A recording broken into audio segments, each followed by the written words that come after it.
Hello and welcome! This is Melskinner, and we're back with some more of the Warlock of Firetop Mountain, playing the Goblin Scourge DLC as Ophelia. And we have a piercing shrieking, which is getting louder and louder. Let's find out exactly what's going on. You enter what appears to be some kind of alchemy lab. In the center of the room is a table covered in alembics, flasks, and all manners of curious glasswork. There's also a cauldron over a small fire. Suddenly, the shrieking returns, louder than ever, and you instinctively duck out of the way to avoid a dark shape swooping towards you. Winged gremlins are wreaking havoc in the laboratory, smashing all manner of instruments and jars. Now they have set their sights on you. Let's go ahead and fight them. I don't remember this fight, so I don't really know what we need to do. That one for sure queued an attack. The other one's queued moves. Let's just go ahead and queue our own attack. Okay, so they like to dodge around. You know what? I seem to remember that. So this is probably going to attack here and then dodge away. So let's move there. Oh, hello. So going to move, I'm going to gather. They move on diagonals. I'm going to assume so. So it's Ethereal Feint. And hit him. I don't think he's going to be able to hit me, so I'm going to just do a normal attack here. Okay, we're going to do another normal attack here. Okay, we could possibly be attacked here. I'm going to go ahead with a blindside attack. Okay, they get initiative to their attacks. Interesting. We're going to attack in front of us. That should take him out. He's queued an attack. Let's go ahead with Ethereal Feint. And probably going to move over this way, so we'll move here. Queued an attack. I don't think it can hit me. Okay, it's going to move there. We know that they have initiative when they attack, so we don't really want to test that. Okay. It's going to move. It's going to have to move there, so we're going to attack him. Got it. We took a little bit of damage there, but not too bad. Okay, we lost one stamina. And if we get a bench, then that would be perfect, and we'd rest that up.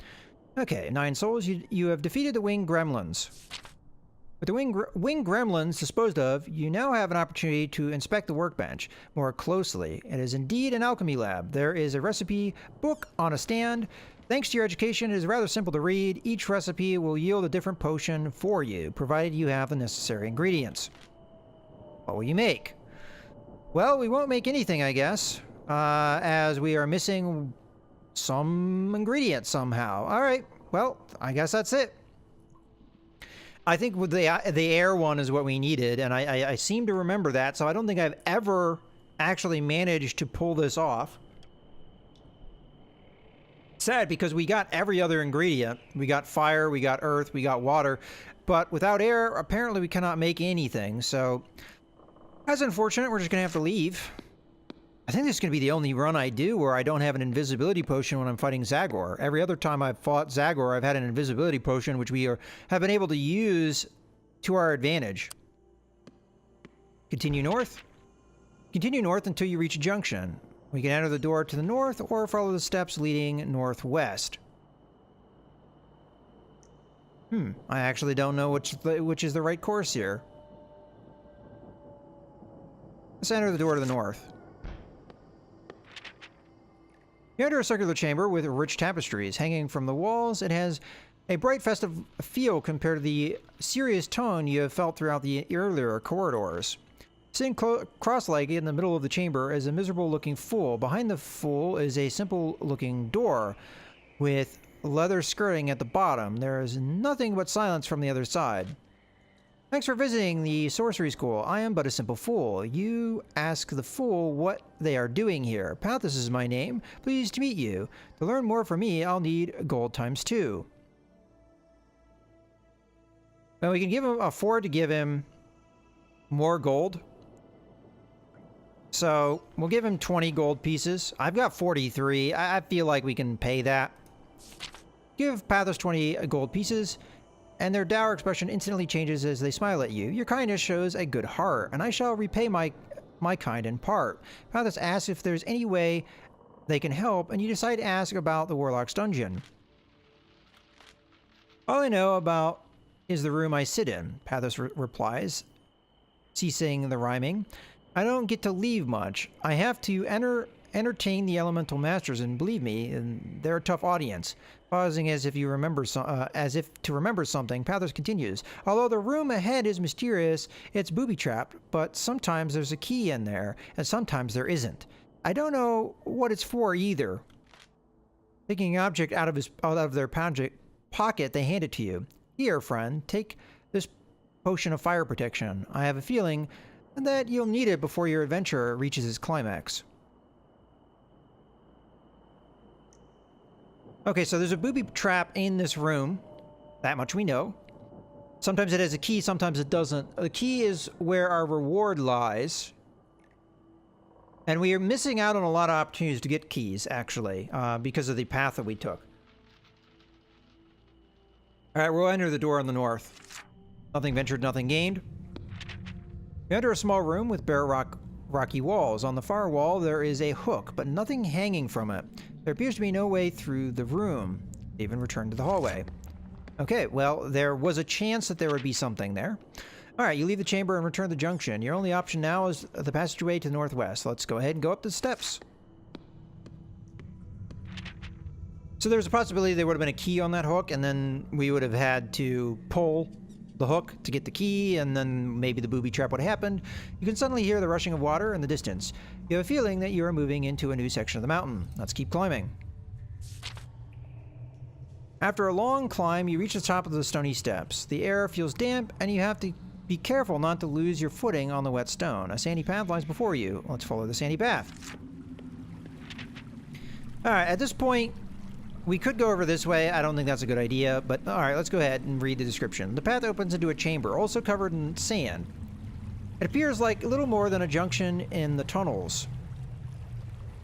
There are two possible exits here, one leading to a cave in the southwest, and a passageway widening to the northeast. There is also a small alcove to the west, but it appears to be blocked by a solid rock wall. So we can see there's spiders in there, clearly, and I don't really want to fight them. Now, I do know that we're going to have a fight over here if we're not careful. I think we get the opportunity to rest at the bench first, if I remember correctly, but I'm not positive on that. If I do not rest on the bench, I am taking quite a bit of a chance. So let's go ahead and head to the northeast.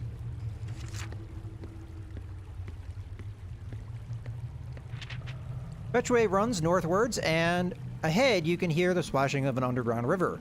The air becomes cool and fresh. You soon reach a wide opening of a riverbank where the water churns as it passes between an unevenly spaced line of rocks. They look like they might reach across to the other side. And we do get our opportunity at our bench. The sandbank is a carved wooden bench, a convenient resting place. To the east, the river flows through a cave in the rock.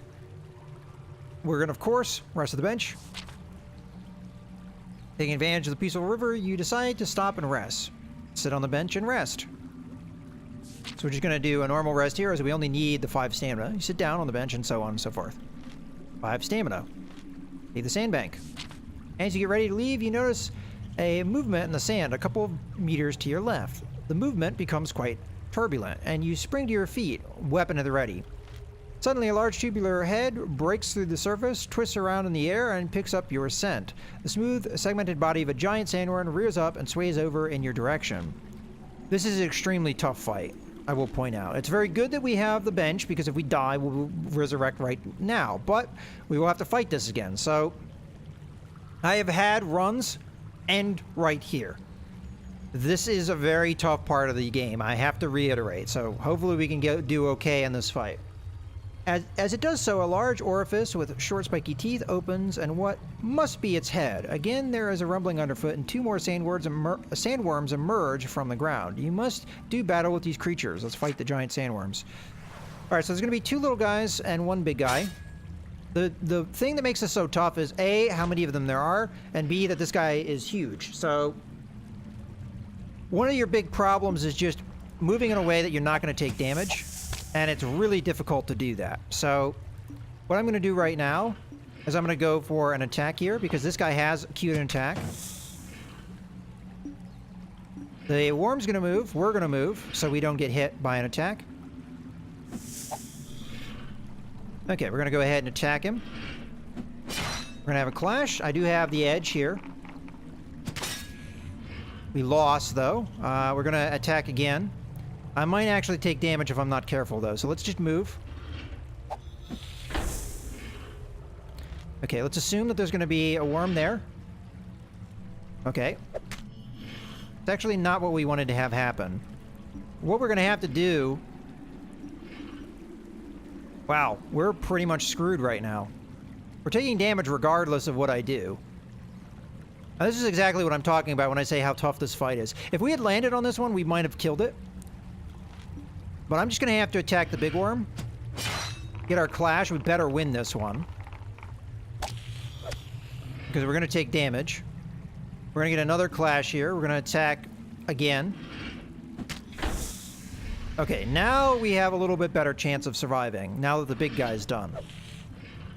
Alright, we're going to attack here. Okay, let's go ahead and do our Ethereal Feint. That should hit. It should be able to hit me here, so we'll move.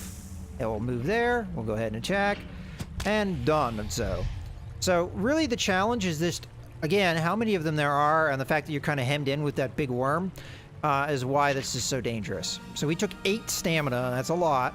I am going to eat some provisions here to make it back up. Let's just go ahead and read this. You defeated the giant sandworms. Okay, so now we're here. There appear to be 2 ways you can go from here. You could either try to cross the river using the irregularly spaced rocks as stepping stones, or you could jump into the river and continue on your way by swimming downstream. Which will it be? All right, so the one thing I will point out is if I die, I'm going to respawn and have to do that fight again. So this is why this is such a difficult spot. We are going to use one of our provisions. I think just one is fine. Let's go ahead and cross the river via the stepping stones.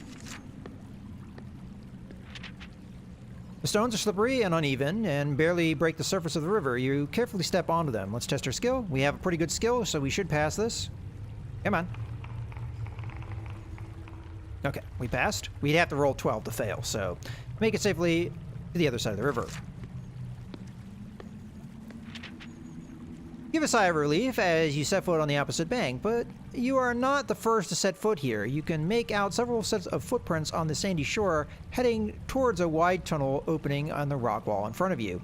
Let's follow the footsteps into the tunnel. The tunnel leads to a small cave with a dry, sandy floor, but what you see there causes you to come to an abrupt halt and surprise. A hole has been dug in the sand and a small chest half pulled from it. However, lying next to the chest is the body of a dwarf. There are crude tools covered in blood, iron restraints, and assorted other implements strewn about the cave, giving the impression of a primitive jail, out of view from prying eyes.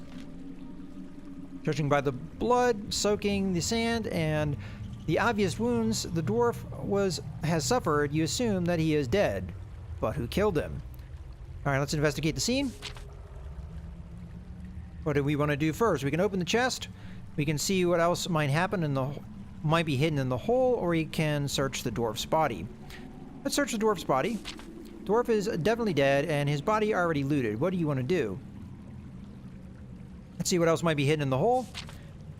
Being into the hole, using only your hands to dig with, you begin to scoop more sand from the pit. It's not long before you feel something hard under the sand, and in shifting another handful, you discover a second chest that has been buried under the first.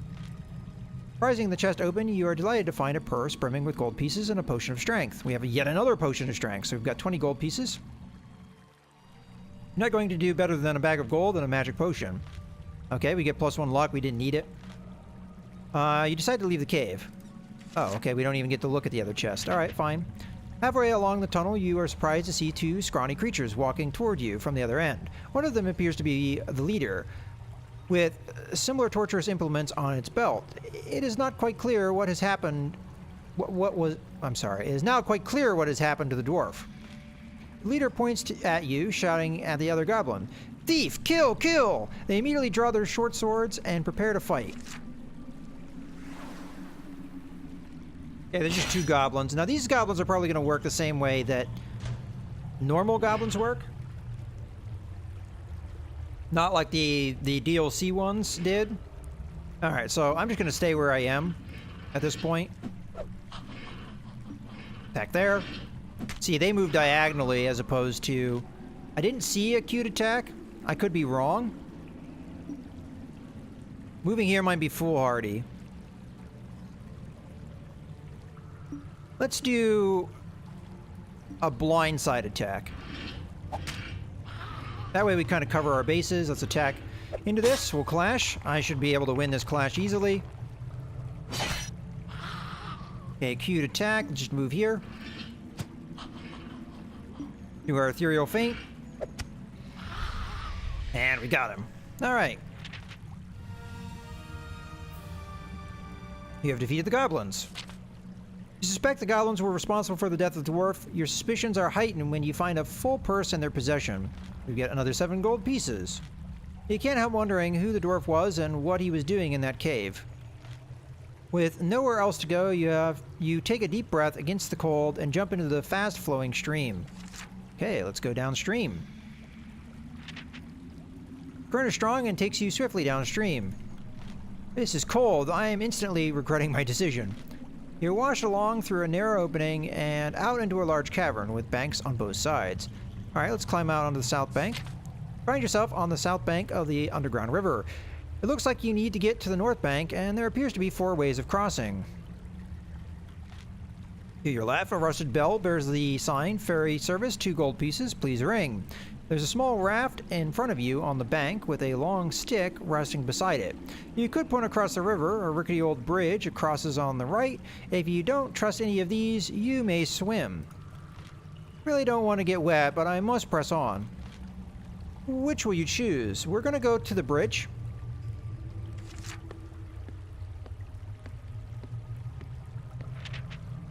The timbers of the bridge are rotting and decaying from the years of neglect. A single plank snaps onto your foot. Let's test your skill. We have a high skill. This is why I did this test in the first place. Come on, roll. Okay, we roll an 8 and we pass. You reach the end of the bridge. You reach the end of the rickety bridge. To your right is a wooden shack that looks like some kind of boathouse on the shore. We can investigate the wooden building, or we can head to the beach.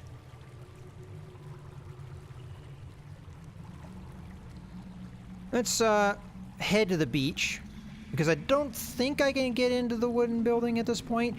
I don't know if I go this path if I can even backtrack, to be honest with you, so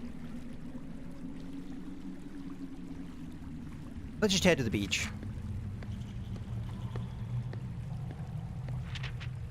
You're now standing on the north bank in the large underground cavern. The most striking thing is a massive structure to your north, built into the cave wall itself. It emanates a feeling of dread as it looms over the riverbank. To the right of the huge structure is a smaller but still imposing building in the cave wall. To the west is a small wooden shack, probably large enough to house the living quarters for a single person. To the east is the wooden building that you pass at the end of the bridge. Alright, at this point, I'm going to go ahead and go to the smaller structure on the northeast. I'm going to skip past a lot of these things here because I don't think that they really interest me. You follow the faint, sandy path leading to the imposing building and the cave wall. While not as large as the building to the north, it is nonetheless magnificently grand. It towers above you, and you cannot help but wonder how on Titan the thing was built. At the top of the steps is a heavy stone door that seems very solid. Try to open the door. Even open the door, it grinds against the floor in protest. Entering, you find yourself in an opulently decorated room. You're overwhelmed by the sight of thousands upon thousands of bottles lining the shelves of the room. Fine carved furniture and is placed strategically about the chamber. Waiting for you inside is a tall woman wearing a long dark gown and a spiked crown. Welcome, Ophelia Lapwing. I am Oriana, the Keeper of Souls. You don't know me, or maybe you do. I can never remember, but rest assured your player does. Do not be alarmed. I'm here to help you. So Oriana is the kind of storyteller in this game. My player, is she referring to the demon that consumes me? Okay, so we can buy and sell things from the Soul Keeper. I mean, we have a lot of crap on us, to be honest with you. So we have a lot to sell. I don't really need to inquire because I already know a lot of this information, and it's not anything new. We're not able to actually ask about the demon or anything like that. We can purchase something from the Soul Keeper. Okay, you ask the Soul Keeper if she has anything for sale. She gives you an unsettling smile. Give me some gold, and I'll give you some gifts. She offers you the following. So we have 90 gold. Wow. Okay, I didn't know we had that much. Okay, so we already have several potions of strength at this point. I think 3. Yeah, 3 potions of strength. I haven't used any of them. We have a potion of fire protection in our inventory as at right now. We also have a potion of fortune too. I'm fairly certain we have a potion of fire protection. Yeah, right there. So we have all of those things. We don't have a potion of invisibility. We already have a mage jumper. Don't need that. So potion of invisibility I think is the most important thing here to buy. So that is what we're going to buy. We can buy provisions, but at this point I still have over 10. I mean, I have 10 provisions, so that's pretty good. That can heal me for 30 health, which is more than I have, and I have 3 potions of strength, which will fill me completely full. And we are, I think at this point, more than halfway through, so I don't think that there's anything else for me to get here, so we're going to go ahead and go to the talk about something else. And I'm going to bid the Soul Keeper goodbye, as there isn't really that much else to do here. You bid the Soul Keeper goodbye. Her presence makes you somewhat uneasy, and you're eager to leave. Goodbye, Ophelia Lapwing, she says. I know we shall meet again, if not during this adventure, then during your next one. Not understanding what she means, you leave for the large structure set in the cave walls. Let's return to the beach. Alright, so I think this is a good point to go ahead and put a cut in the video. We're going to pick up in the next video where we left off. In any case, I hope you guys have enjoyed the video. This is Meltsgunner, signing out.